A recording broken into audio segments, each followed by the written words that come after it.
Oh yeah, ça fait un petit jupette, hein?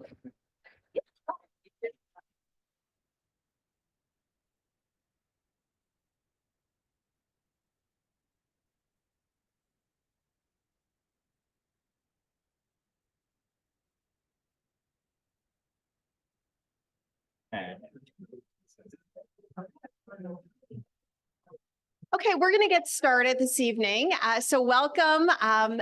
We will have the food and drinks up here afterwards. So if you didn't get a chance, come back down here at the end. My name is Laura Richardson, and myself and another professor, Dr. Aaron Giles, the two of us have come up with a new class we're going to offer this upcoming fall, if you're wondering why we're here this evening, on health and longevity. And during our research and kind of preparation, we've been doing a lot of reading on health and longevity, and voila, here we have traveled all the way from Belgium, Dr. Michel Poulain, who is a world expert in longevity. So I'm really pleased to be able to welcome here to Ann Arbor to visit with all of us and share his insight. He received his PhD in demography from Belgium. He's worked globally around the world. He's currently a professor emeritus at the Estonia Institute for Population Studies. He has been involved in the work with centenarian studies since 1992. He's an active member on numerous international organizations on longevity and centenarians, and et cetera. And prior to all of this work on longevity, his prior role was studied astrophysics. And obviously, I think most of you know he's credited with identifying the longevity blue zones. The class that Aaron and I will be doing this fall will culminate in a study abroad to 2 of the blue zones. We're really excited to have him here sharing his research, and we will have some questions, time for questions at the end, and of course more food. So I'm really excited to welcome you to the podium.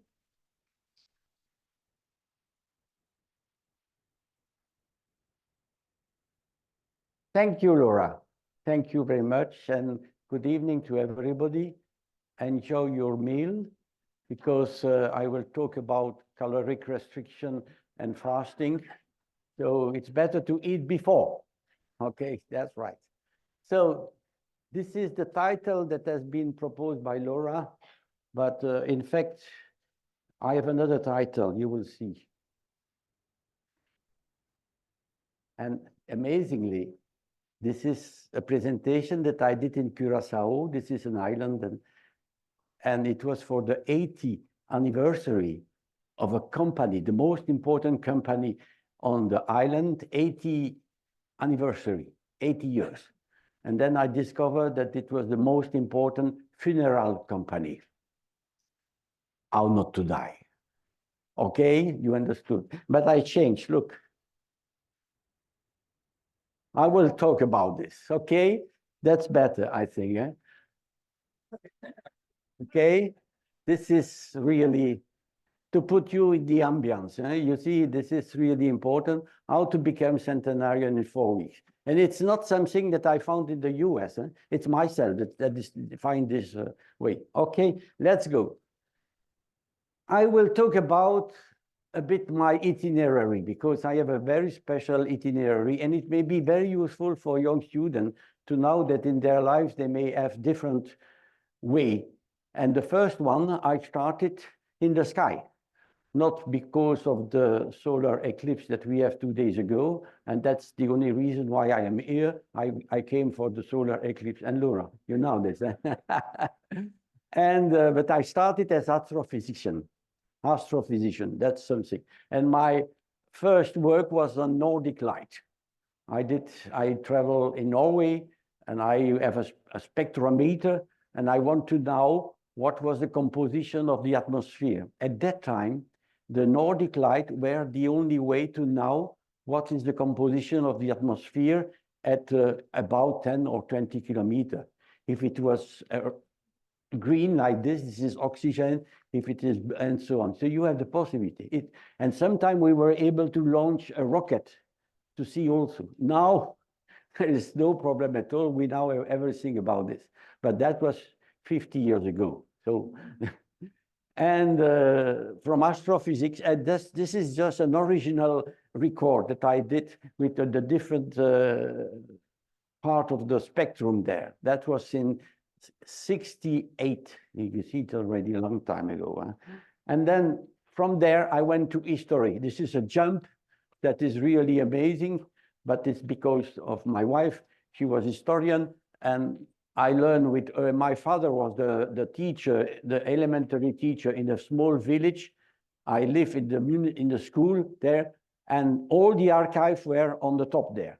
So I went to see the archive, and I started to be interested in history. You have a document there from 1792, and then you have all the historical demography.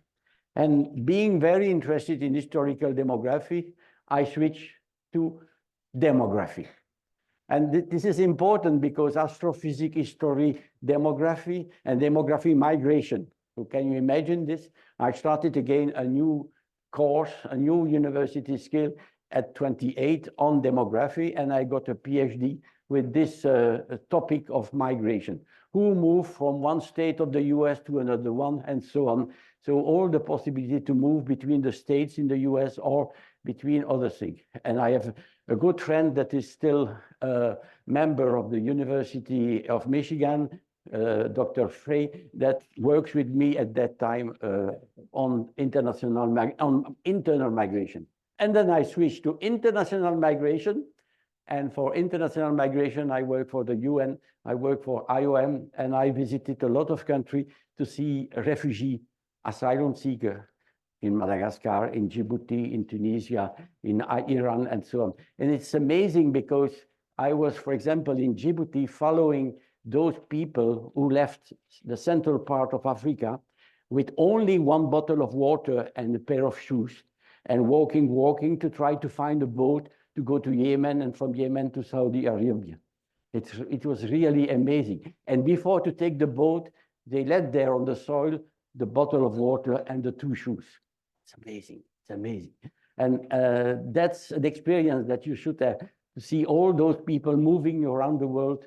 For example, in Azerbaijan, in Armenia, all those people moving, refugee and so on. This is a very important point. And so what I'm doing now in longevity, but this is a bit, look, this is because in 92, a medical doctor knocked at my door in university and say, Monsieur Poulain, I have the list of 3,000 Belgian centenarians. Okay, I am always open to all the initiatives. And I say, okay, I will have a look. And I have the look and I say, okay, this may be very interesting. And I started to be interested in centenarian at that time and entering in a group at international level, because the most important story of demographer in longevity is to validate the age. Why? Because you should know that around the world, a lot of people are said to be centenarian, and in fact, they have no more than 100 years old. If you go in some place for example, I don't know, in Azerbaijan, in Siberia, you will have on the internet written, that person died at 126. Oh, yes, good. I have even one that died at 162. Okay, this is really amazing. So when you are doing study on centenarian, the key point, number one, is to know, is it correct? Because if you have a very healthy centenarian, but in fact he is only 80, it's normal. And then your study is 0. It's not valid.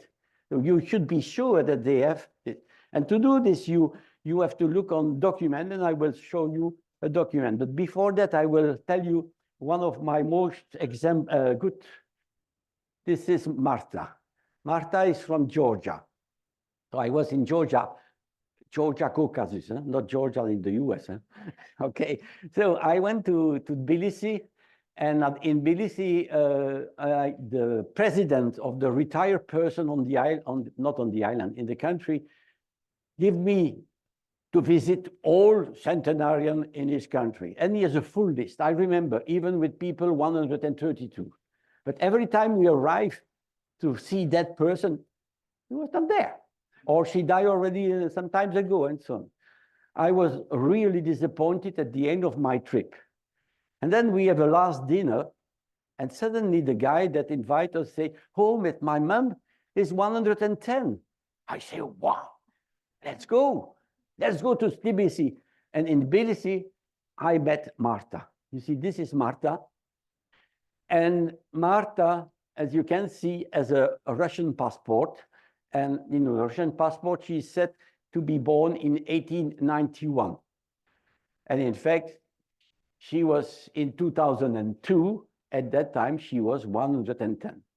Okay, I can say, I have found a super centenarian, because when you are age 110 and more, you are named a super centenarian. Wonderful person. Huh? Okay, then I say hello, I did some questions and so on, so as usually, and then I came back to Belgium.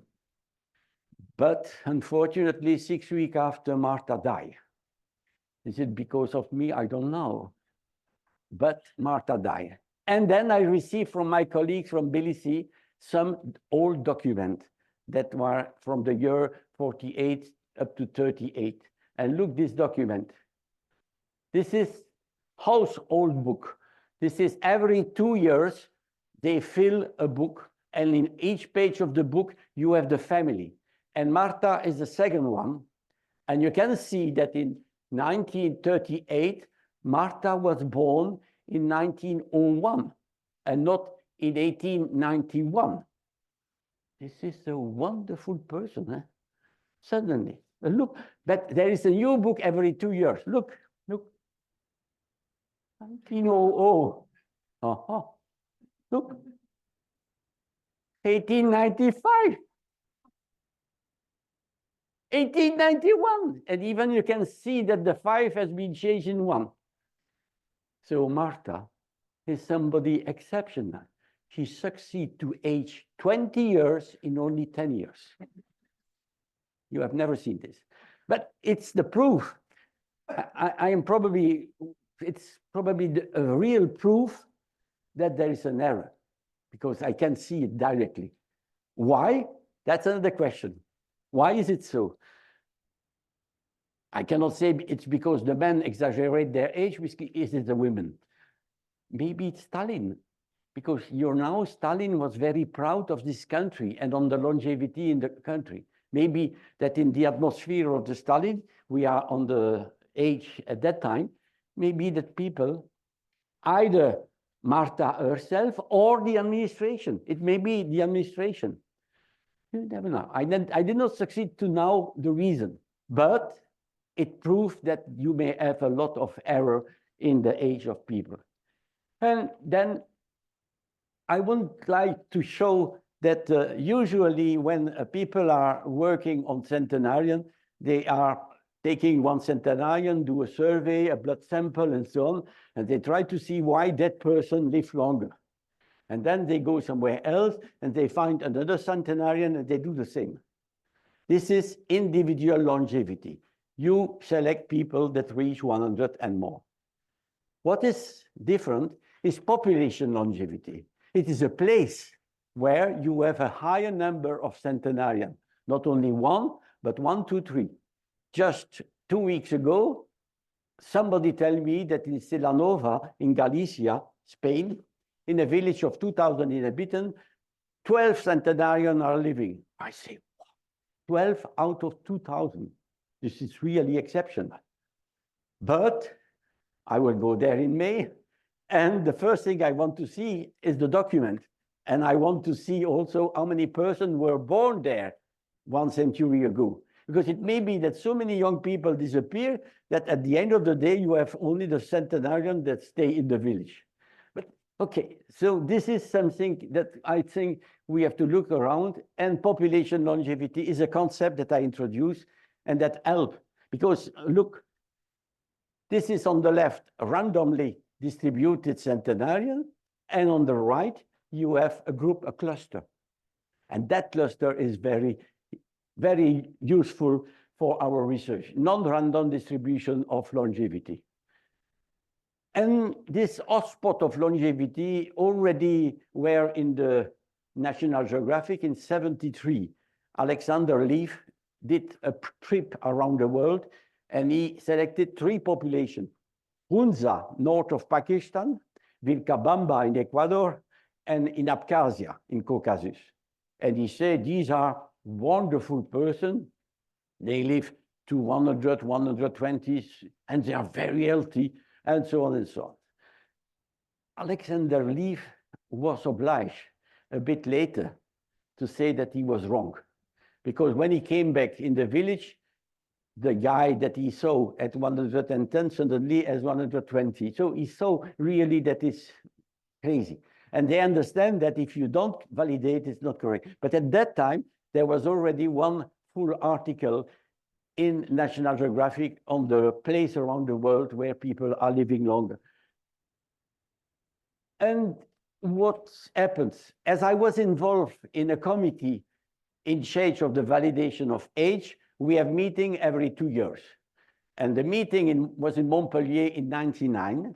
And at that meeting, a medical doctor from Sardinia arrived and as a talk. He talked about the mountain of Sardinia where people are living longer. And even the men are living as long as women do, what is really exceptional. I remember well, at the coffee break, all the demographers were suspicious. What is the situation there? It's not possible. It's a place where you have no document. It's a remote area in the mountain, or they exaggerate their age because they want to be proud, and so on and so on and so on. And it was decided during the coffee break that somebody has to go there as volunteer. And I was the volunteer. I was the volunteer, and I arrived the 20 January 2000 in Alghero, and I went directly to a village with my friend there, and the village, Arzana, has 4 centenarian for a population of 2000, and it was a celebration for the 4th centenarian. I see, mamma mia, mamma mia. Huh? Why? I would say, congratulate the centenarian, and then 2 weeks after, I will come and say, you are not centenarian. It doesn't work. So I went directly to the municipality, and I was very astonished to see that there are documents. There were population register, there were birth register, so that there was a possibility to validate the age of these people. So I went to the celebration, and I was happy to see at least 2 centenarians. I don't know, the other one, it was a bit cold. There was a bit snowing at that time, so they stay at home. But that was the starting point. And from there, we went from village to village. And in each village, we were looking all the newborn a century ago. And you should know that in the margin of the document, you have the age of death. So it's possible to see who died at 100 and more. And in fact, we started at 90 to be sure that we don't miss any of these. And after 3 months, we were sure that the centenarian that were mentioned by my friend were true centenarian. We have only one error. Somebody who was supposed to be 110 and was only 107, which means that she replaced her older sister. Somebody changed at one moment and looked in the register and did not find the birth record of that person, but 3 years before the older sister, with approximately the same name. But the only error in 40 centenarians. So my colleagues, they were really disturbed. They were expecting that I will come back and say it's false. No, I say it's true. And it was not the end of the story. Why? I could say, it's true, let's close the story. I say to my friend, look, when I look in a village with centenarian and then the neighboring village, there is also a centenarian. And again, and again, and again. And I took the map of Sardinia and I took my blue pen and I shaped in blue on the map all the village. And from that time, it is the blue zone. So if you talk about blue zone today, it's date from March 2000, when I took this blue pen, and I like the blue. Look, I am blue, and I don't, you can see my socks also are blue, eh? Okay, everything is blue. For me, it's the best color. Can you imagine if I have at that time only a red pencil. It should be the red zone, and you will not be here today. Okay? So the blue zone is bird, and these are the person that helped me. But I have to tell you that when I discovered this, my friend, my colleagues did not believe me at all. So did not believe that they are all true centenarians, but moreover, the concept of blue zone, mamma mia, what is this? What is this? Okay. The first blue zone, look how I did first, just to show this is an example of act Ati de Nashita. And you can see, and these are the documents, and you have to look there and to try to understand if it is true. This is what my friend from Sardinia presented in Montpellier. This is all the survey that he did on centenarian, and some of them with that are full are survey, and the other one were not survey. If you see that map, there is no cluster of centenarian. They are spread everywhere. So what I did, I distributed these centenarians by place of birth and not by place of residence. And doing so, I divide by the number of newborn 1 century ago, because you have big village, and then you have first the blue pen for sure, and then you have what you see on the right. We did a smoothing method, and you can see this. This is the mountain area of Sardinia. So the big change is this. Just to take a small parenthesis, nowadays, we talk a lot about the artificial intelligence, okay? The artificial intelligence may help a lot to understand the reason why these people are living longer. I will show you after. But the artificial intelligence will not do the switch for the blue zone. This is something that I take, it's innovation. It's fully different. You change suddenly. And if something is going on during 24 years from now, it means that finally all my colleagues has to agree that this is a very interesting topic. So this is my story. And now to show a survival curve. A survival curve starts with 100,000 newborn on the left there. And you can see that in Sweden, the top red, they don't die very young, and they continue there, compared to Italy in yellow, approximately the same, but with a higher infant mortality. But Villa Grande, who is the village on the top of the longevity, starting from 70, they start to break, you see? And starting from 80, they are the most numerous, the most larger number of survival. It is like if these people forget to die between 80 and 90. This is really the difference is there on this graph. What we did after I went to Vancouver in 2001, and then I presented my story of Blue Zone, and somebody was there from Okinawa and invite me to go to Okinawa. So I was in Okinawa in 2001, and I started to do the validation of the Blue Zone on Okinawa. And having done this, after that, I was contacted by National Geographic to find new blue zone. And the first blue zone that I found as the third one is Costa Rica. Costa Rica, because my friend Luis Rosero was from San Jose, presented in 2005 a report at the big meeting and explained that there is a lot of nonagenarian in Costa Rica. So I say, let's go there. And we organized an expedition with National Geographic to go there. And we identified the Nicoya Peninsula as being the most long-living population in Costa Rica. That's 2007. After that, I was still requested to find a new blue zone. I say, why not to go to Vilcabamba? Because it was a place in Ecuador. I collected the data from Vilcabamba. I worked with the Peruvian colleagues to understand everything. And I have to agree that it's not valid. It's not enough. But I say I'm working a lot with Greece. I visited already a lot of places in Greece, and I collected the data from statistical office in Athens, and I say I will find the place. You have Creta, yes, but Creta is a bit too big and not. And then I found Ikaria. Ikaria is really an island that is 80 kilometers long with 8,000 people living there, just a rock like a fish, like this.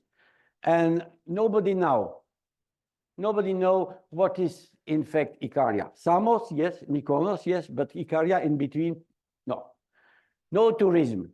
That's maybe the good reason. The only thing that you have to know about Ikaria is that when the communists were thrown away from Athens in 70, they went to Ikaria. This is the exile island for the communists.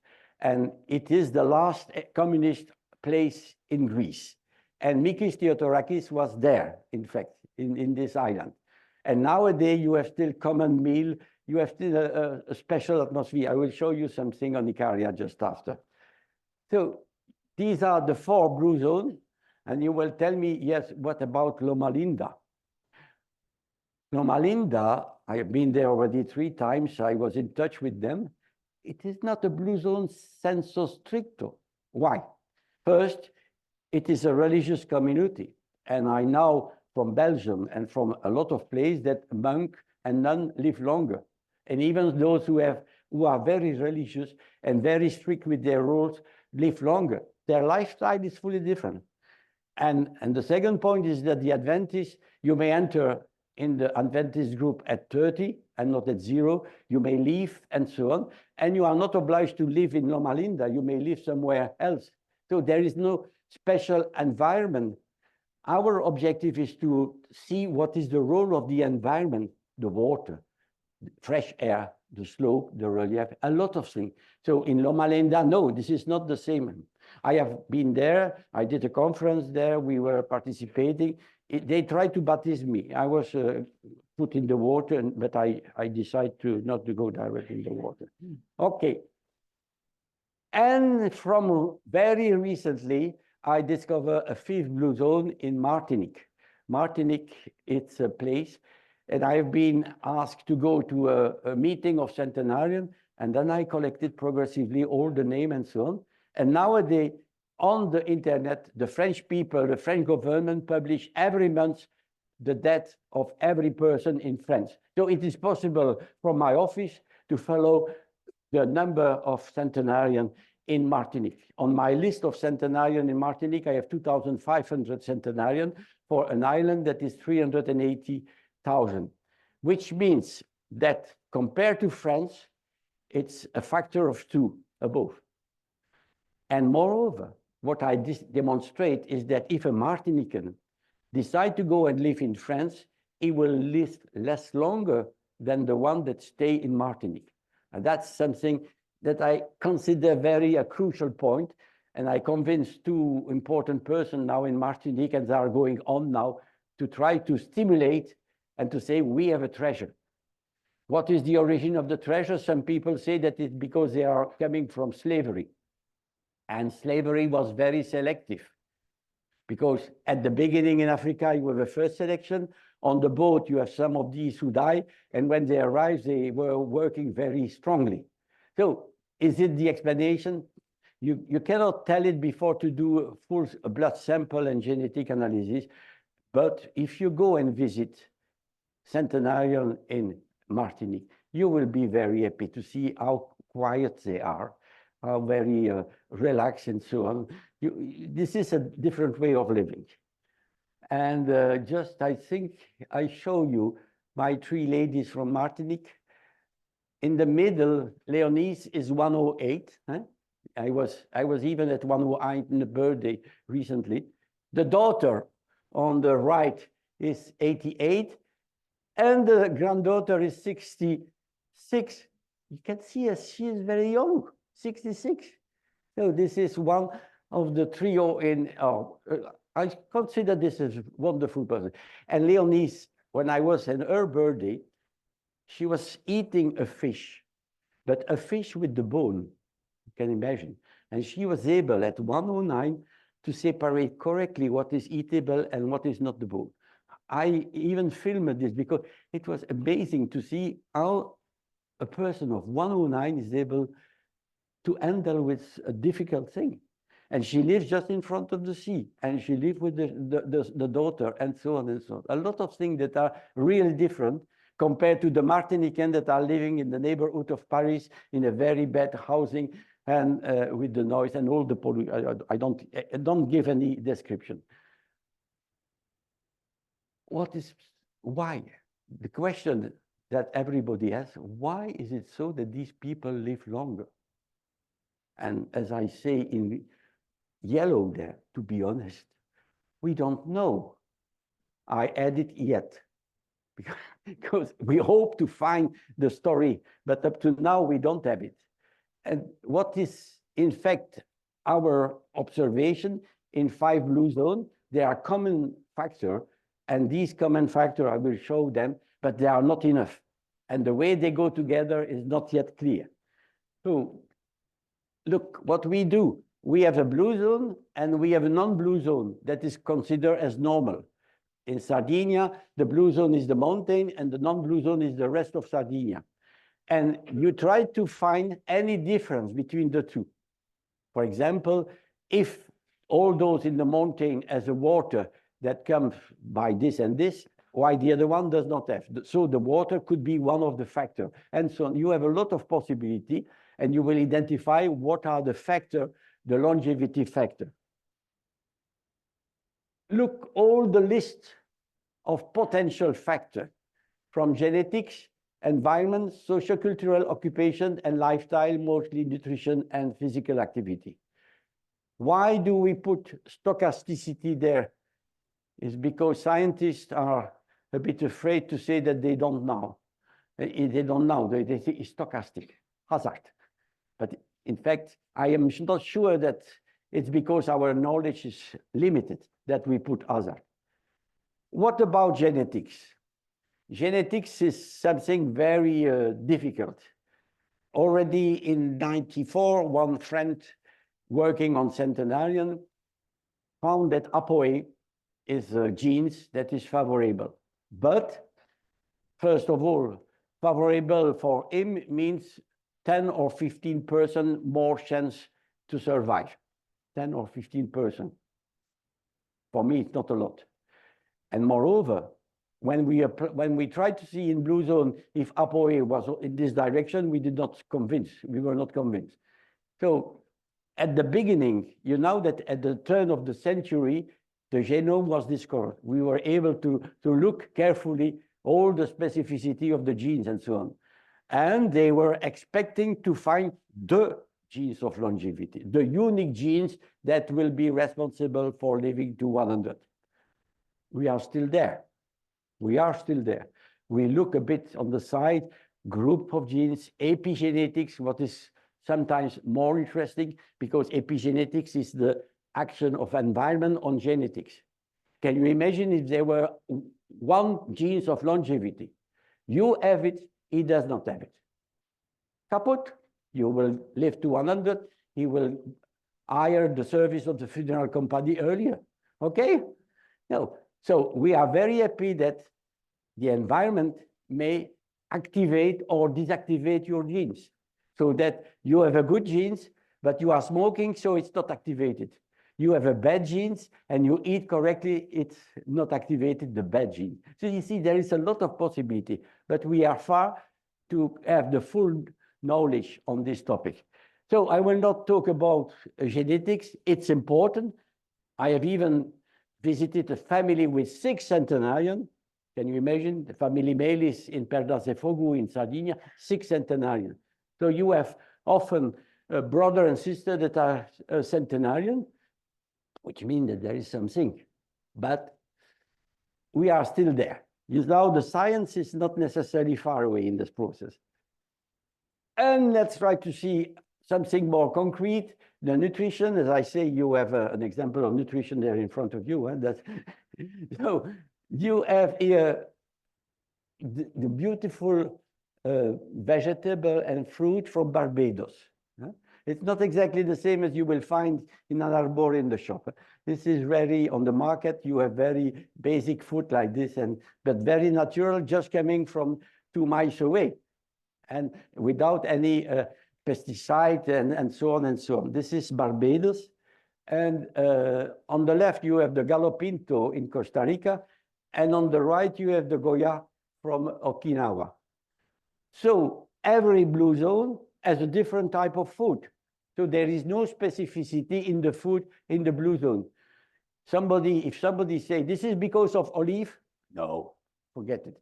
If it was because of olive, all the Mediterranean will live longer. That is not the case. If you go to Malta, you will see they don't live long. So there is a lot of difference. We will never find one single food that is responsible for living longer. So don't believe if you find it somewhere, and you will find it for sure. Salvatore Angelo, look what he is eating. He was 102 in the village of Seulo in Sardinia. He has goat cheese, very light goat cheese, and he has the glass of wine, Cadano. That's all. That's all. And Nanette in Seulo has potato, a bit Parmesan on the top, cheese. It's pecorino. It's not Parmesan, it's pecorino, and some herbs. And that's all. Very simple meals. This is a crucial point for longevity. And in Barbados, I discovered that they have garlic coming from China. It's amazing. I have to take the photo because it's really amazing. Garlic coming from China. And this is in Australia. They are not eating potato in Australia. They are eating fiber, magnesium, healthy carbohydrate. At the end of the day, are you eating something tasty, or are you considering all what is inside, the number of nutrients, the number of calories, and so on? Be attentive. Let's try to eat tasty things quietly and not to count everything. My good friend, I say my good friend, but Brian Johnson, that is trying to be very young, decide to be as young as his son, but every moment he counts how many calories, he counts how many effort he do. He has no time to live. He has no time to live. So please, let's take the time. In Martinique, in Okinawa, people take time, and even more in Ikaria. Just to say, local and seasonal. This is crucial.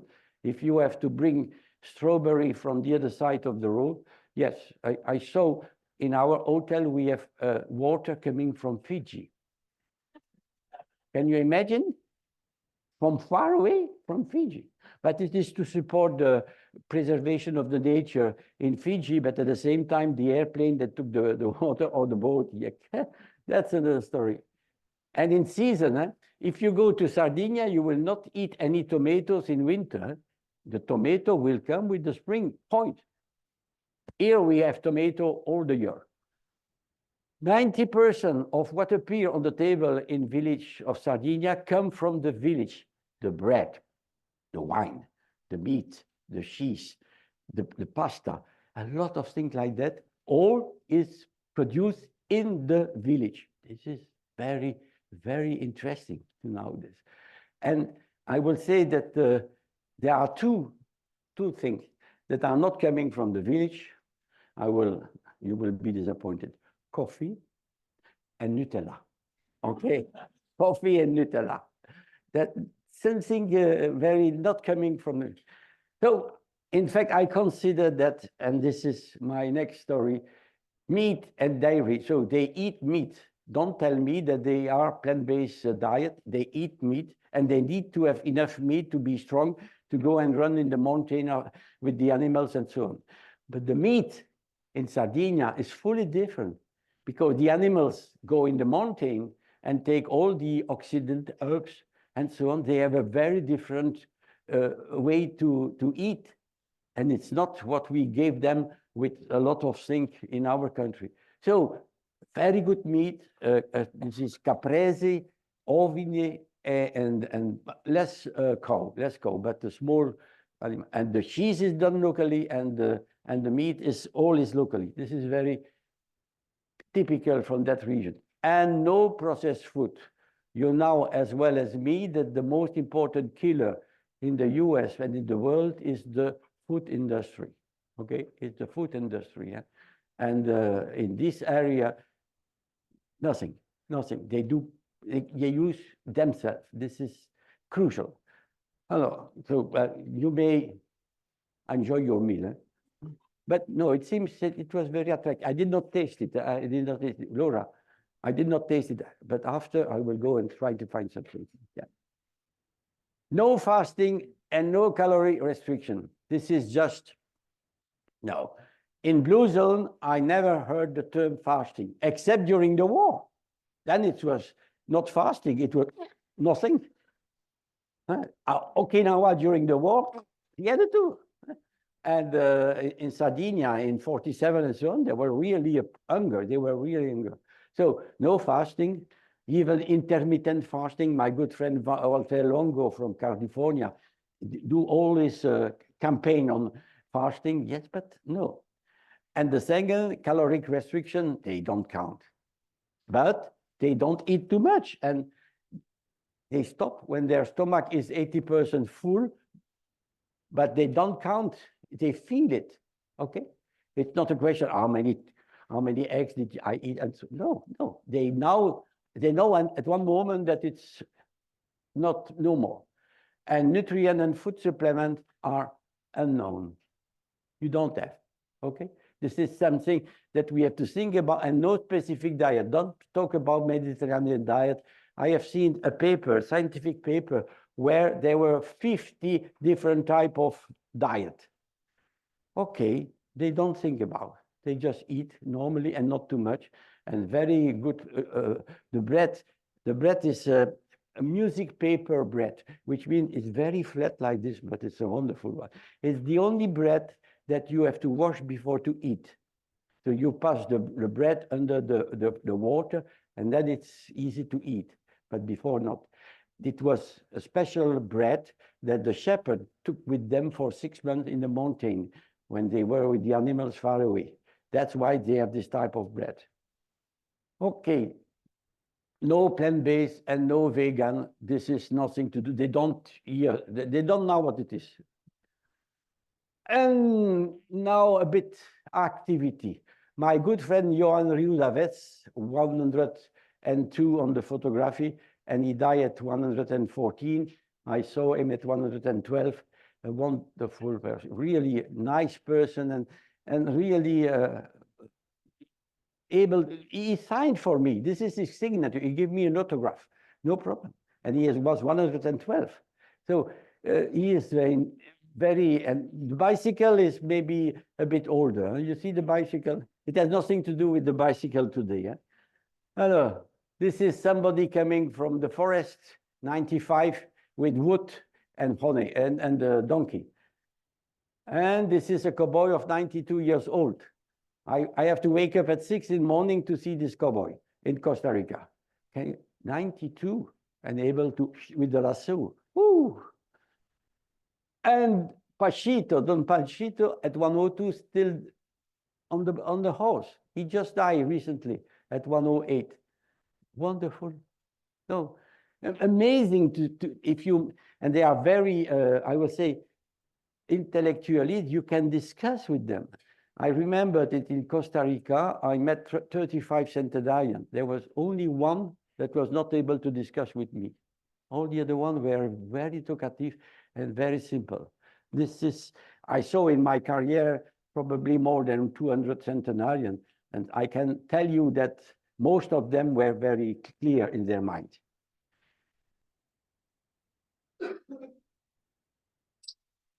The word magic. Sounds is not so many.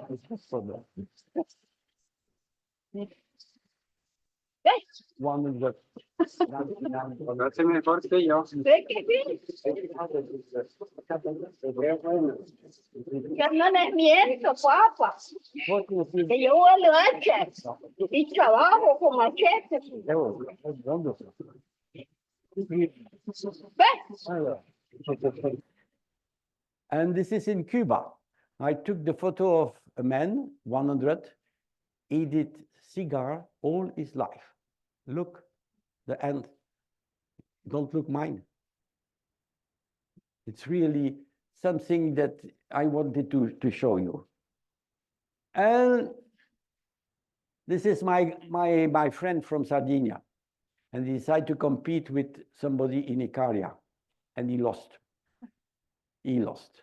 And the guy is 102.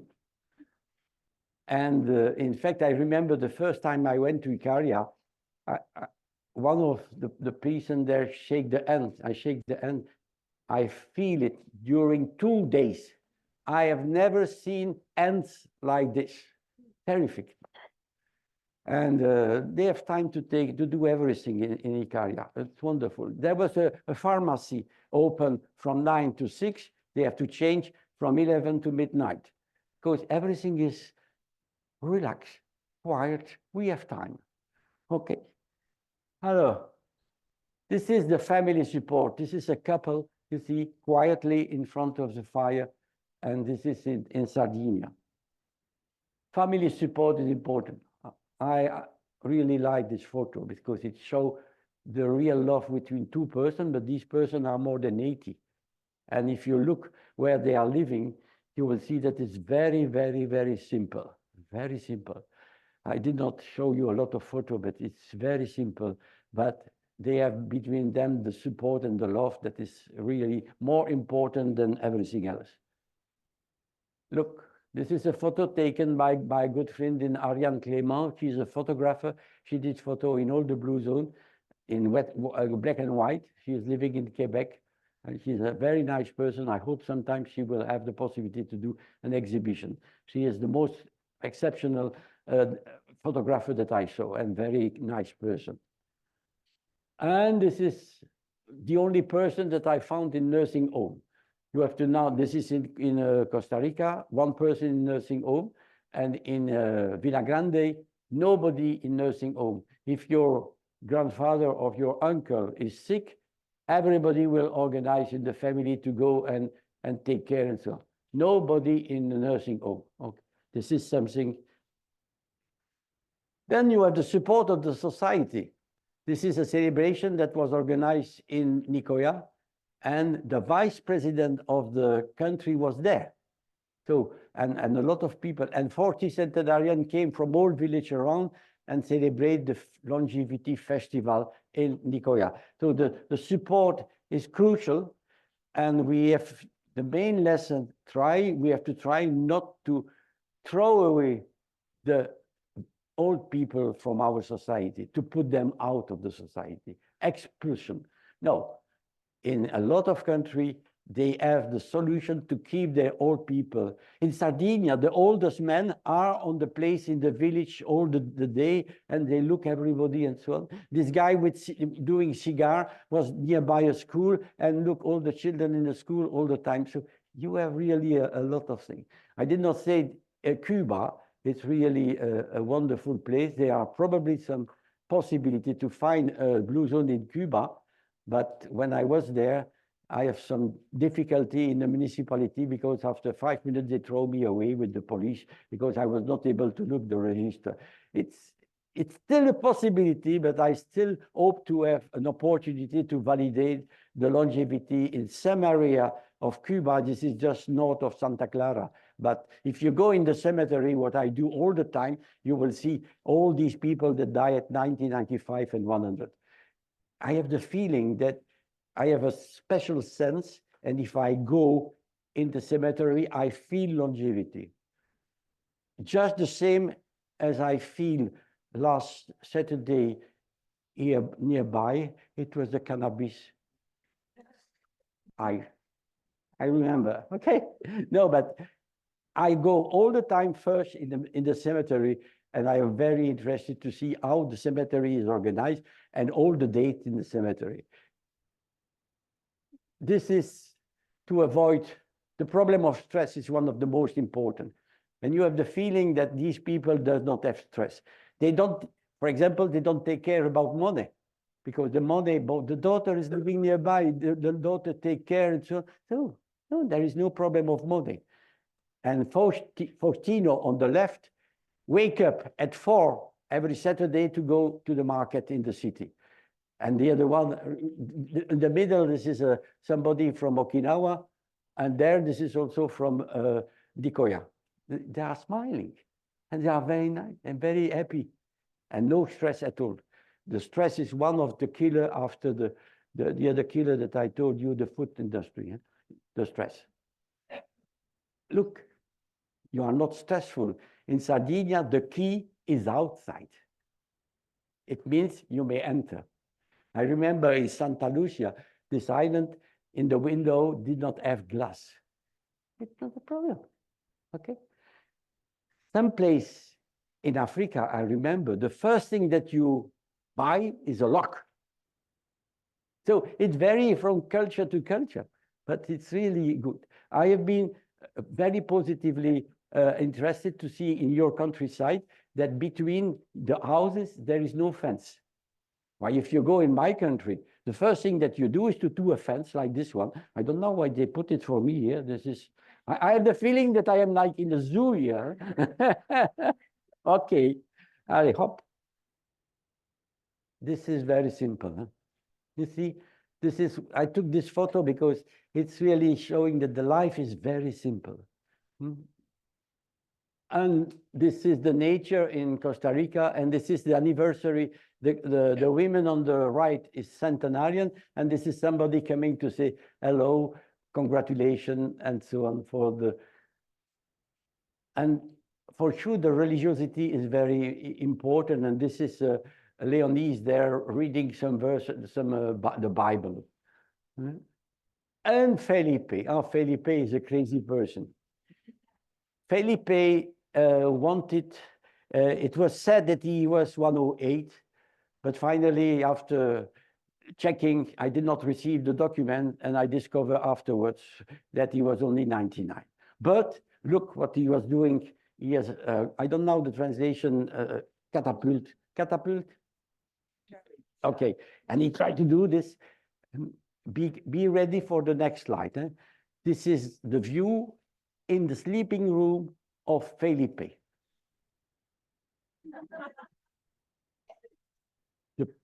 You see, then you understand really to put together a pinup with the last scenery of Jesus. This is really crazy. Eh? And you see, when I'm visiting these people, I am a bit curious, and I turn around to see in the sleeping room. But it's important because then you take such photo and it brings you a sense of surrealism. And Belgian guys are very important in surrealism, but this is there. Ah, this is the Cuban pianist. And she was playing piano, but crazy sound. Oh, la, la, la, terrific. And Michelino was talking about the war, about a lot of things, and we drink a glass of wine every time. And he died at 101. Okay, that's the problem. When I see a centenarian, I'm not sure I will see him again the next time I will go, because the probability to die at that age is 1/3, 1/2 during 1 year. I visited the oldest person in the world, Emma Moreno, in Italy, and she died after for sure. And recently I visited the oldest living nowadays, Maria, you will see her later. And she is now 117. She is alive. Now, the blue zone science, because we have to try to see what to do with this. Because I will not recommend you to go tomorrow to do your luggage and to go to Sardinia to spend your life there as shepherd, moreover as shepherd. I remember this shepherd running in front of me in the mountain. He was 84. I was not able to follow. So these people are very good. It's a wonderful place, but we will not go there to live longer. And even if you go there, you will not live longer. So this is not the solution. The solution is to try to see if there are lessons of the blue zone that may be transferred to our society. And the future investigation that you may do, and this is for the blue zone science, is for sure the link between genetics and environment, and this is epigenetics, and now we talk a lot about the microbiome. So these are points where you have a lot of research, but you should do research in the blue zone population, and that's more difficult because you have to find the money to do research in a very remote place. I tried to get some grants from Europe talking about one village. Can you imagine? You need to work on different country and comparing country and so on, and one village dot, no, not needs. Alors, let's do. This is the first symposium that we have in Loma Linda. This is the person from Okinawa. I am there, and this is the person from Greece. So that was the meeting that we have in Loma Linda on Blue Zone. You have the same in Athens there, and you have the same, I show you already the photo from Nicoya. So we have 3 big meetings about Blue Zone. And somebody already in 2008 explained that we have to expand the Blue Zone, which means to put the Blue Zone somewhere else. And you have the Blue Zone project in the US, where you have a lot of place, starting from Albert Lea in Minnesota, and now on the California and in Florida, where you have people trying to do effort. I participated in a meeting, and it's good because you have people coming from all kind of part of the society, discussing together, not the policymaker, discussing together what can we do for our local society, improve the quality of the walk, the path to walk, have more green area in the shop to throw away what is not good in front of the first place, in the restaurant to propose very good, and so on. So these are a lot of things that may be done on the base of the lesson of the Blue Zone.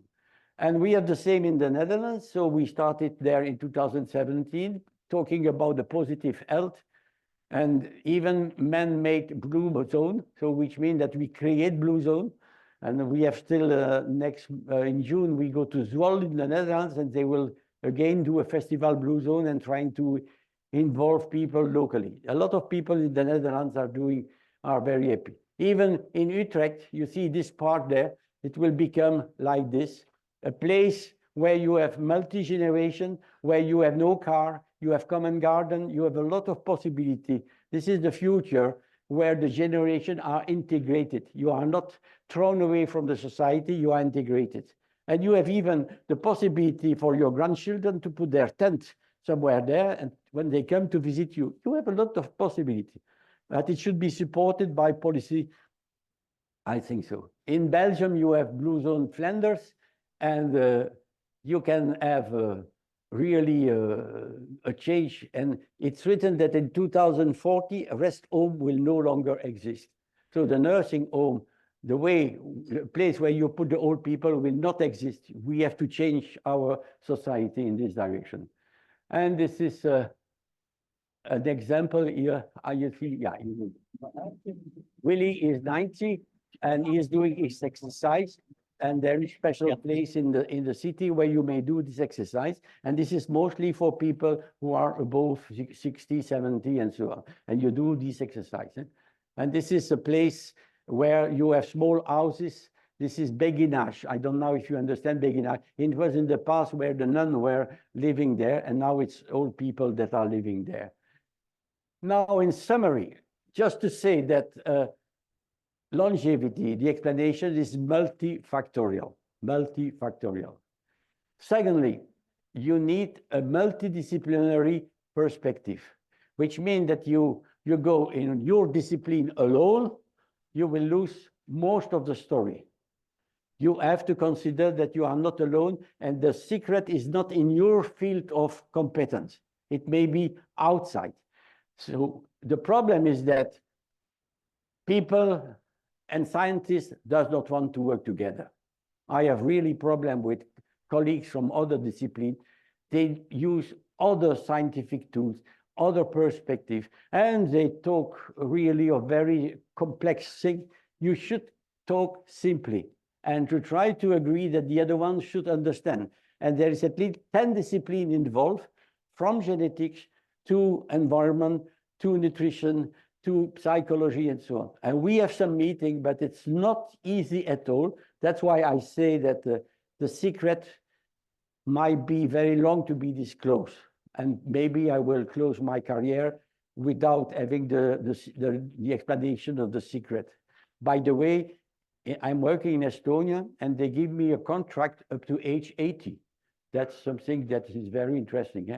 I have having a contract to age 80, official contract. some maxim to take at home with you. Look, just be happy and reincarnate yourself every day of your life, whatever is length. Every day. Have a purpose of life every day. And it is never too late to start and to change. I speak also for the young people. It is never too late to start, to do some effort in this direction. This is what James told me. The Lord has been so good for me. I am so grateful for life. I am tremendously well. Can you imagine somebody 100 telling me this? And he has all his brain. It was not somebody like this. No, he has all his brain. This is, and as I am in a school of kinesiology where the movement is important, I took this photo because it was from Martinique. This is the place. Here we do nothing, just relax like this, just relax. But we do it well. This is something. So, and Ikaria, look this goat there. She looked the ocean. And in fact, in Ikaria, they take time to do everything. So they take time to die. That's why they live longer. This is the story. And just this is one key word that is very important. Don't forget to live.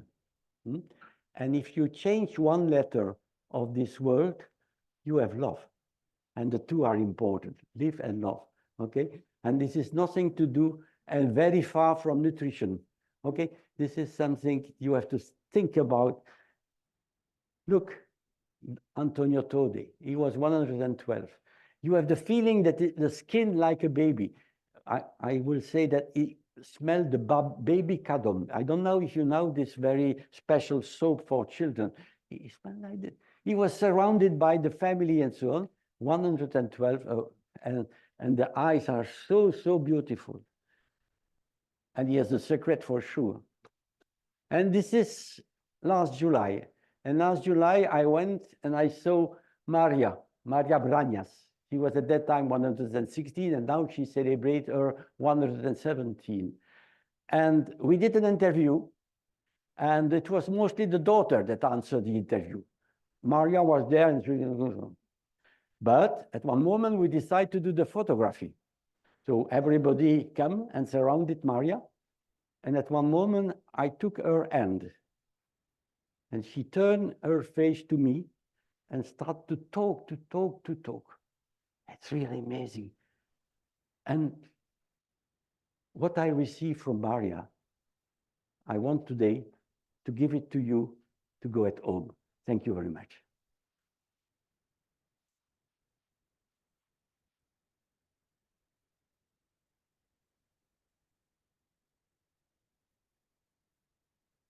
Vanessa and I both have microphones. We'd like to open it up if anyone has some questions. Just raise your hand and we'll run over to you.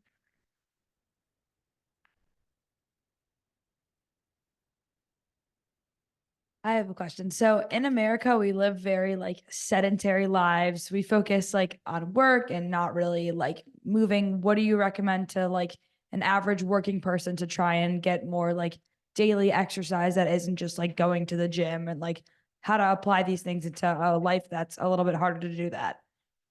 Alors,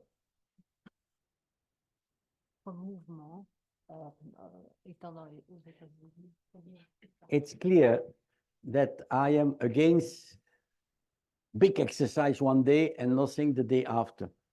But if you may walk, for example, every day, but the best is to walk in the nature. If you want to run in the nature. We took advantage of the solar eclipse, not in the city. We were really far away in the nature. It's fully different. So to group and not to do exercise, I have to do exercise. I am obliged. How many I have done? So I'm not against the performance. I have one grandson that is a champion of swimming.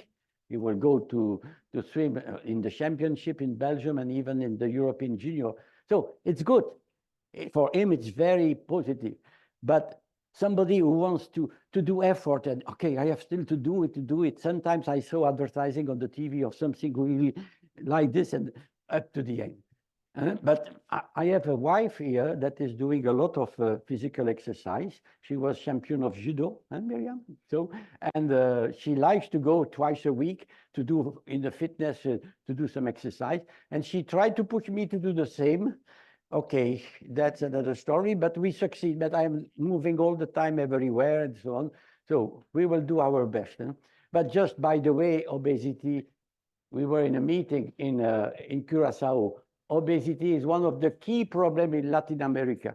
And for the future, it's very, very crucial. And they were discussing all people from Latin America about obesity that is really crucial from Mexico to Chile and so on. So we have to do exercise, but quietly and I would say daily. That's my feeling.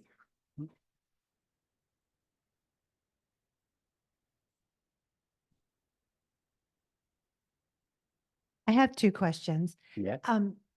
So what do you have to say about like near Ikaria and near Martinique? There are many islands, so it's the same type of food, the same type of environment. Why do you think it's in one island and not the other? Okay, that's a very good question because as I explained for the olive oil, you say that olive oil is the secret, then you should have everywhere. So my feeling is that there are some real difference. We went to Naxos. Naxos is close to Ikaria. And I remember I was sitting with two people on the right and on the left, two old people. And then I asked them how old you are. And they were just 68 and 65. Which I was very surprised. But so from one island to the other one, you don't have necessarily the same level of longevity. This is because probably of genetics, because genetics and endogamy means that you have kept maybe the good genes, but we don't know which one. But as you say, the food is the same. The weather is the same. A lot of things are exactly the same. Okay, I will not say that the difference in longevity is huge, but it's significant. And in Sardinia, with the mountain and the seaside, they eat the same pasta, but a factor of 2. I have twice more chance to reach 100 if I am born in this village compared to those who are born just 50 kilometers from there. And that's probably genes at that moment. My other question is, when you see these 100-year-old people, you don't see a lot of cancer or dementia? Do they take a lot of drugs like blood pressure medicine and these kind of things? It doesn't seem like it. First, they take medicine. That's clear. I have seen in Ikaria all the drugs on the table and so on. But in Ikaria, they have all these diseases, but later. They seem that they have delay. For example, they will have cardiovascular problem at 80 and not at 70 and so on. So 10 years later, seems so. That's something that we understood. And at the opposite, dementia, among the centenarian, it's really low, lower than 5%. Why in our country, in Belgium, we are at 30% of dementia among centenarians. So it seems that the problem of dementia is it's a sickness of the society, the today's society. That's my feeling. And all what we have, and we don't know either in the food or in the stress. You have a lot of things. The stress is also something crucial. And in this place, there is no stress, relax. This is one way. What about cancer? Yeah. And cancer, the same? Cancer. The cancer. They have also cancer, yes. Just to take an example, the shepherd that was 84 lost his daughter at 65 by cancer. Why? We don't know. We don't know. So there is still a lot of things to find in the medicine and in this topic of longevity. It's really amazing.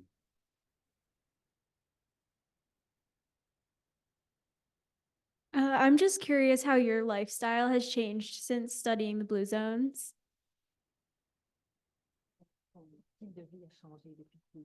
Oh, yes. Okay. what two things has changed in my life. I have to say that I have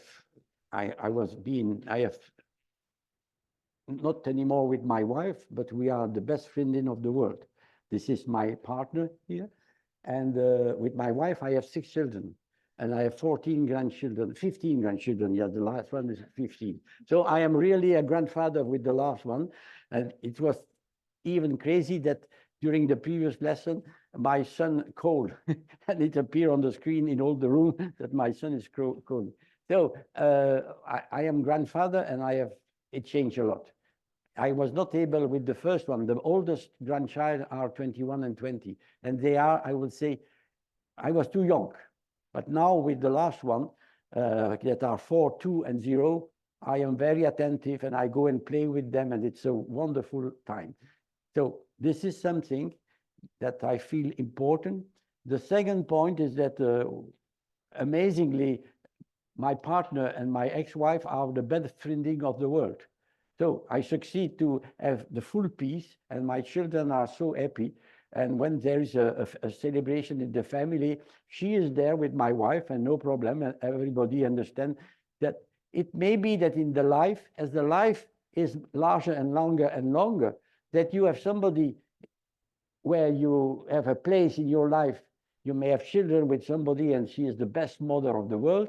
And thereafter, the children left house and it doesn't work and you have to find another solution and to do research. And I have a support now with Miriam here that is really a very important support for me to go everywhere on earth. Thank you. And I suggest you applaud Miriam because she is a very, very nice person. Yeah. And just the last thing, what I feel also in my life is I change in the direction of positively. I cannot go somewhere in the street without stopping and asking and talking with some person. We climb on the mountain of Curaçao. It was planned to 50 minutes. We put 2 hours because I was stopping all the time and discussing and so on. And with Blue Zone, 1 out of 2, the person with whom I discuss now what is Blue Zone and I may discuss because it's very useful. And everywhere I can say, oh yes, I have been there. I have been there. I visited 92 countries in the world. So I have always something to say to a person. But what is important is to do it positively. You have to take in mind, when I am at home with my family, are we talking positively or negatively? That's something that I feel crucial. Say positive thing and try to go ahead, okay? Hi, so I'm from Minnesota, and I know you talked a little bit about how that's a potential hotspot. Could you share a little bit more about that, or if you happen to know what part of the state's being targeted? Minnesota qui pourrait être un hotspot. Hein? Minnesota qui pourrait être un hotspot. The problem with other places of the world to be so-called blue zone, don't forget, it will not be blue zone. The only thing, it may be place where it will be living blue zone. And this is what I am telling. And this is the best thing that has been done with National Geographic is that some place in the US has changed the way of living to go in the direction of blue zone. That's what we try to do in the Netherlands. In the Netherlands, a lot of places want to change and to organize. So it's possible. Now, I know that in the US, you go directly to the Gallup to now, what is your life expectancy? And you expect that in one year, you will gain two more life expectancy directly. No, it's a small progress. But what I am expecting is that the young generation will understand the truth, what to do. And that's why I'm so happy to be here and to have in front of me a lot of young people. Because if I did in the past a talk in front of, I remember I have 1,000 of people aged 65 and 70 and over. Okay, they were interested, but I will not say it's a nonsense, it's too late. It's too late. If they start earlier, it's good. You have to try to think to start in this direction at least at 40 or 50. And not too late. I know that before you have to work a lot and sometimes it's not easy, but please try to start quickly and to avoid a lot of things that are negative for aging healthy. That's important. Thank you so much for coming. I'm sure lots of other people feel the same way I do hearing this great talk. One thing I'm very curious about that you didn't talk about almost at any point is sleep. Have you noticed any patterns in the different communities that you've looked at? No. Nothing? I know, I didn't understand. Oh, sleep, like sleeping for 8 hours a night. Ah, I yes. know some Yeah, yeah, yeah, communities yeah, take naps. Okay. I have a graph that I don't show you, and it was the time of going to sleep and wake up in Nicoya. And in fact, all these centenarians go and sleep with the sun and wake up with the sun. So they don't eat too much in evening. At 6, 7, they go to sleep. And in morning at 5 or 6, they are awake. So in fact, our society are pushing the timing to go to sleep. I remember in Iceland, it was a group of young people at 6 a.m. in the morning, and the parents came back to collect all their children there. But if you push all the time, at one moment, you will go and sleep at 6 in the morning or 7 in the morning, you will change all the story. No, please, the sleeping time, 7 or 8 hours is crucial, without pill, and all bicentenarians sleep really well. That's clear. And they don't have, maybe that all what happens in their mind don't help them to sleep, but it's not the case for the centenarian. So sleeping is very, very important. Yeah.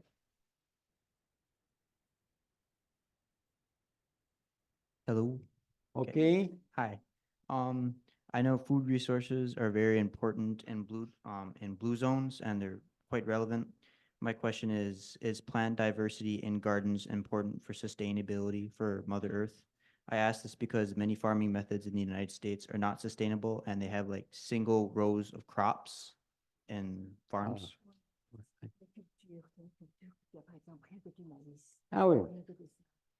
But this is something, if you go in Sardinia, for example, you have a lot of diversity.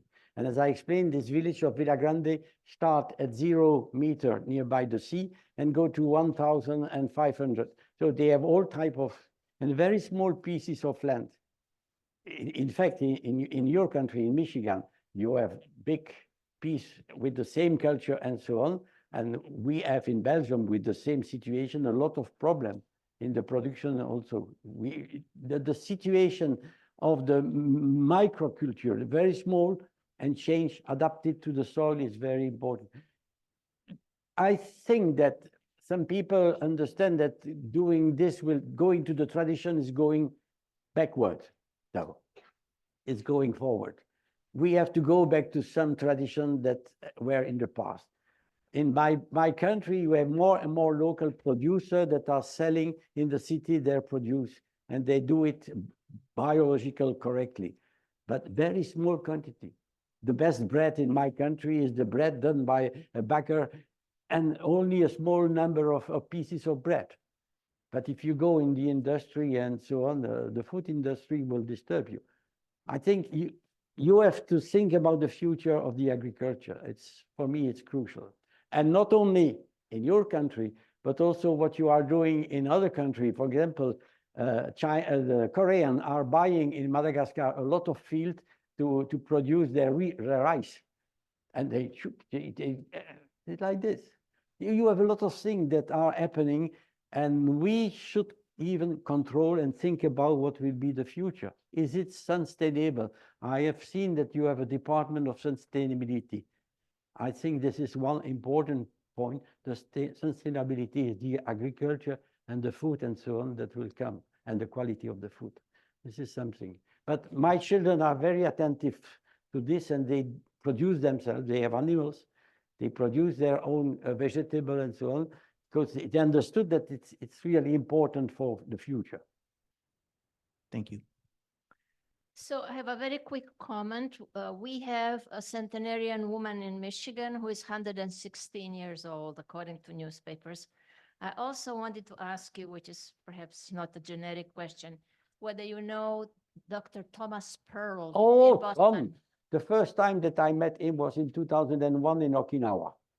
Yes, Yes, no, and and he will be with me in 1 month in the Netherlands. No, he is part of my Yeah, team. because I accidentally fell into that because my mother was centenarian. I probably won't be, but they do very interesting research and they ask for us children to give our fecal samples because they wanted to look at the microbiome and they wanted us to give the blood. And they even wanted husbands who are totally genetically unconnected, but live the same lifestyle and so on, trying to track down what are the factors, what is the magic, what is the formula. Tom is really I would say the best researcher. I appreciate him very well. He knows me very well also. He knows me very well. We work together, but as you say, you need a lot of money to do all these type of research, because you need to collect the blood, you need to, and so on. And I would like to do it in the blue zone only, you see. And up to now, we did not find the money, but also people from the blue zone are a bit afraid, and maybe they will not allow to do it. It's the case in Sardinia. When you start to do something in Sardinia, you have some difficulty to handle, and then I am not from there, so I can do nothing. So, but there is a lot of things, and I have a lot of colleagues, also Oshansky, I have a lot of people that I know are working on longevity in the US and very correctly and doing a lot of work. Thank you for the very lively talk. I think that all of us learned something. Thank you, thank you, thank you, thank you. Hello. You talked a little bit about epigenetics and microbiome for the next step of research. What might that look like going forward? Then you have to know that you are talking with a demographer. And if I have to follow all the progress in all the disciplines that I mentioned, I will not have the time. So when I do, I just people dealing with telomere, for example, you discuss with telomere. I have a good friend who work with microbiome. He sent me a lot of messages. I say, yes, I don't understand what is inside, but I believe that you are right. No, we need really a close cooperation. And in this cooperation, to be able to have always an open door to the other discipline and not to say, I have the truth. I am there. I have all. No, be ready to say, okay, like genetics, epigenetics, microbiome, telomere, you have a lot of things like that. No, I have a good friend that is one of the most specialists in microbiome in Belgium, and he's from Sardinian origin. We talk sometimes together, but he has not yet understood that he has to go more simple. I am maybe a simplist. Somebody will say, I am not academic. It's not a problem. But what is important is cooperation between disciplines, cooperation, including psychology. Because the psychology, being optimist, may have an impact that you don't know what is the situation. We will have a meeting in Texel. Texel is an island of the Netherlands. In 3 weeks from now, there will be mostly psychologists from Iowa, from Atlanta and so on, but also people from Japan and so on. I am there as demographer. I will talk about Blue Zone. Okay, Blue Zone has all the discipline together, but okay, we don't know what is the secret. If you have an idea, come. Thank you. Beautiful. Hi. Oh, I'm over here. I hope you're familiar with Colin Campbell's study, the China study. Okay. Have you found similarities in his research and your research? And if you did, what might those similarities be? No, in fact, there are so many things to do, and you have to know that I am alone. I don't have a team around me. And all people that are around me collect information on centenarians free of charge and send it to me. But to start a big project, when I was professor full-time, I have the possibility, but I was mostly in migration. But I think we need to organize big project and comparative. This is the most important. And there is a lot of project nowadays in China. That's clear. But at the same time, the document to validate the centenarian in China are problematic. I have been several times and I visited the centenarian in the Bama Valley. The Bama Valley is the valley where they have supposed to be a large number of centenarians, but it seems last news that the COVID suppressed most of them. So I don't know. But there is a lot of research that is going on now in China. That's something that you have to know, but even on Blue Zone, but I have not yet seen a Blue Zone in China. But if you have some idea on new Blue Zone, the door is open. I am ready to go everywhere. What is the possibility? The next will be in Galicia in May. In May, I am invited at the Congress of Gerontology. But just to give an example, I will go there. It's already in the most important paper, El Mundo, 4-page telling that, oh, there will be longevity in Galicia and so on, and Michel Poulain will come and it will be okay. Full on the TV, I'm not yet been there. And maybe I will say, okay, I'm not so convinced, because 12 centenarian in a population of 2,000 people, it's a lot. So I need to see the document. I need to believe based on document. So you will look in the newspaper. It will come for sure, because Blue Zone come always on the top of the agenda nowadays. Hi, thank you so much for coming to speak. My question is about like religion and cultural practices. Have you noticed any connection between longevity and religious practices like meditation or praying or things like that? Yes, this is a good question. I will say that meditation and all those things, they do it when you are shepherd. You are the whole day alone in the mountain and so on. You are not to ask, are you meditating or not? No, it's spontaneously. Personally, I never did meditation, but I like to be alone in the nature. I like to be alone or with my partner for sure. But for example, for the solar eclipse, we were in the place there between Port Clinton and Toledo, fully in a forest. Wonderful. We were alone there. And maybe we did meditation. I don't know. Okay. So I don't want to say there is a lot of recipe, a lot of things to do to live longer and so on.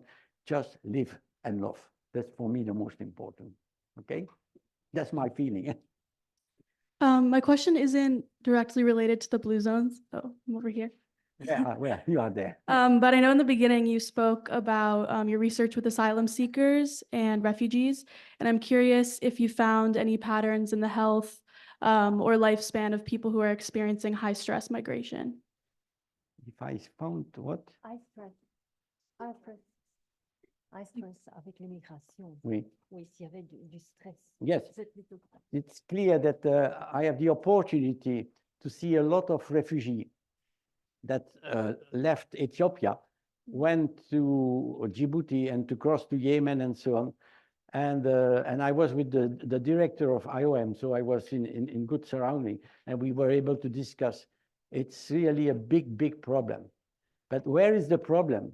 For me, the problem is in the origin country. But why? Because of the interest of the developed country. So it's a big stage between the two. In Europe, we are full of migrants arriving. We try to close the door. The best should be to stay in your country. There is a saying to say, the best for you is to stay at home. But I remember I was in Burkina Faso, and the mayor of a village said that the children left during the night without telling to their parents. They disappeared, and they decide to go. So it's a very crucial topic nowadays, migration. The only problem, I spent most of my career on the topic, And it's a human problem.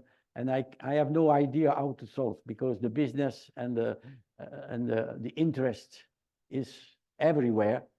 And then, for example, in some country, you want to take all the resource of the country. And as I explained to Madagascar, Madagascar is the poorest country of the world, but it's so wonderful country, but they are just afraid because Koreans are there, Chinese are there, and so on, and they try to capture everything. This is something. I will not enter in the field of politics and so on at the world level, but I have seen a lot of things. Thank you. Thanks for the information you shared. And I noticed many older people who suffer from accident, like falling down and got a fracture, and their physical condition will go down dramatically. So could you please give me some advice for those older people who is injured or suffering from accident? We have the story of a lot of centenarians who have cancer, who fell several times and so on, and recuperate. It's not something that is that they go through without having all these disease. No. But the way to recuperate may be different from one person to the other one. I think that for centenarian, their positive perspective is very crucial. The purpose of life that was there. If at 112, like you on the Rio Daves, you are still thinking what I will do today, what is my objective today, that's something that is maybe positive health. You will see, I put also positive health. This is something that we have to think about. The psychology has a very important impact on your health and also on the recuperation from all those things. That's. But I am not medical doctor. Okay, even if I have two children that are medical doctor, but I don't speak with them on this. So I hear you talking, and it's mostly about natural ways, eating, sleeping, positivity. What do you think about like this new industry of anti-aging and cryogenics and that kind of stuff? I have a lot of friends that are in the anti-aging society and so on. And okay, you may replace something when you are young, okay? But if you try to replace something, one part of your body at 95, it's like a tire. If it's broken there, you push and then the other one will show. No, I think it's okay, it's nice to live immortality. Aubrey de Grey, this is the big pope from Oxford. He tells that we may live 150. Even he talk about 1,000. We may be able to, and then what I see today in Belgium is that starting from the age of 98, there is no more improvement in the mortality, in the longevity, which means that it seemed that at one moment person feel that it's okay, I have done my turn and I have to leave. And so the oldest person of Earth, Jean Calment, was 122. Maria is 117. There is still 5 years. We are not yet there. And so I think that we will, on my perspective, we will not reach 130 one day. And moreover, the society is not ready for that. I think so. So I have one more question. I apologize. There's a lot of research on animals showing that if they are fed less, they live longer. Sometimes rats will live 50% longer. And that the part of the folklore maybe and hope is that if humans ate less, just like the Okinawans eat until they are 80% full, that maybe that would extend life. And there's a lot of pharmacology going by providing medications which inhibit growth or inhibit metabolism with the hopes that that would extend life. What is your opinion on that? The first thing is that you have a lot of research that are based on animal or on mouse or a lot of things. And scientists want to transfer to human being. And for example, fasting, You do analysis and experiment with animals. It works, but we have not yet been able to transfer to human being the same story. Because the main difference is the psychology. This is something a bit different. I'm sure that the fat people will not live so long. If you go to Cuba or Madagascar, you will not see any obese person, no one. And in Cuba, even the dogs are very thin. And if the dogs are very thin, it means that you are really at the end of the system there. But they were politically denied food for many years. Yeah. Their morbidity Yeah. declined dramatically. Yeah. But what they do also in Cuba, and that's very important, is prevention. Prevention. You know that in Cuba, a nurse visits every person 90 plus once a month. This is not the case in my country. I don't know in your country. Every month you receive the visit of the nurse. In Costa Rica, you have a big, it was for influenza, you have a bit advertising, please go and so on. So you have something that is done in countries that are supposed to be underdeveloped, and that is really better for longevity. Yeah. Yes. Hi, you touched on something just a couple minutes ago when you talked about somebody in Belgium being 98 years old and feeling, okay, they had done their part. And then there's someone who's 116. And I'm wondering, when you were touching on that, do you think there's any profound effect on being in a community where others are living longer? I know there's the positivity, but if I know my mom is 95, I expect I have a better chance of living to be 95. And do you think that is part of the blue zone in that you're just aware that there are other centenarians? Not only other centenarian, you have a full support of the society. If you go in the village of Sardinia, all the painting of the wall are the photo or the painting of the oldest old. So they are considered as very important person in the society. But if at the end of the day, you see nobody during the day and nobody take care of you, what are you doing? You have no more time. When I say that there is no more improvement after 98, this is statistically, which means that for some person, they may go to 110, and some others, they will disappear before. And I will say that the pessimist people maybe die before. So that's one way.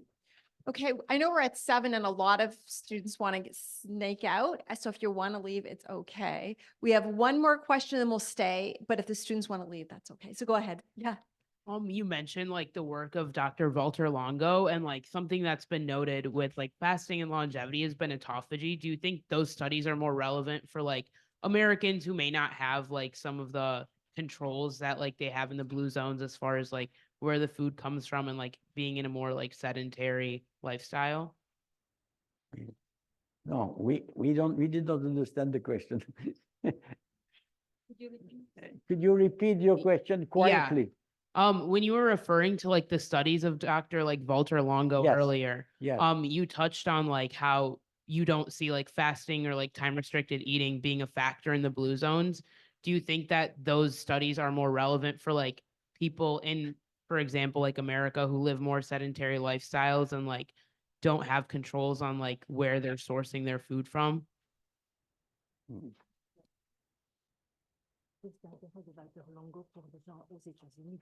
Yeah, in fact, Walter Longo is in California, so which means that he has to deal with people in the US. And what he is doing is fully appropriate for people in the US probably, but he never went in the blue zone. He never worked on the blue zone. So in the blue zone, you don't have fasting process. There is no fasting, that's clear. Even in Okinawa.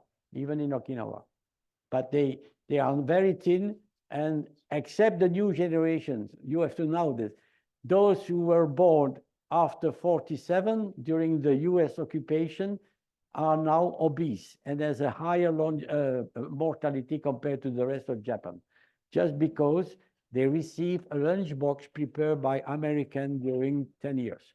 And the lunchbox include protein, I don't know everything, and it was far from their traditional food. But it's clear, if you look, the last paper that I did in the Journal of Internal Medicine showed directly that from 47, when the US arrived, the mortality increased by generation. So this is something that we have to take into consideration. We have to look on what we are eating. That's crucial. Ali, last question. Okay, I recently there's learned some food. Huh? I recently learned that our attitudes about aging determine our health more than anything else. And I'm curious in these blue zones, what people's beliefs are about aging. Well, they talk about aging. I think that they don't think too much. They live. That's no, but it's clear that if we talk all the time about we are aging, is okay, we are aging, I am aging. And suddenly some element of my body does not react the same way. They now, I have friends in Villa Grande, they were in the garden and suddenly they were not able to go anymore in the garden. They stay at home, but they go progressively and they have the support of the society. The oldest man I remember was at the family dinner. He was there present with the whole family. And at one moment he felt sleeping. No problem, he was there. Why we are throwing away our old person. In Belgium, we put them in Tunisia now. You put your parents in Tunisia, so you are free. You have nothing to do. It is cheap. It's cheaper because the nurses there are very cheap. So aging is a problem for our society, but it's a normal process, normal. That's clear. We have to consider this as normal. Okay. No, I'm not running. Thank you.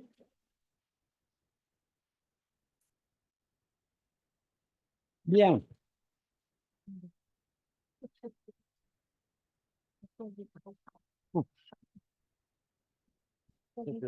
Please feel free to grab more food on your way out if you're still hungry.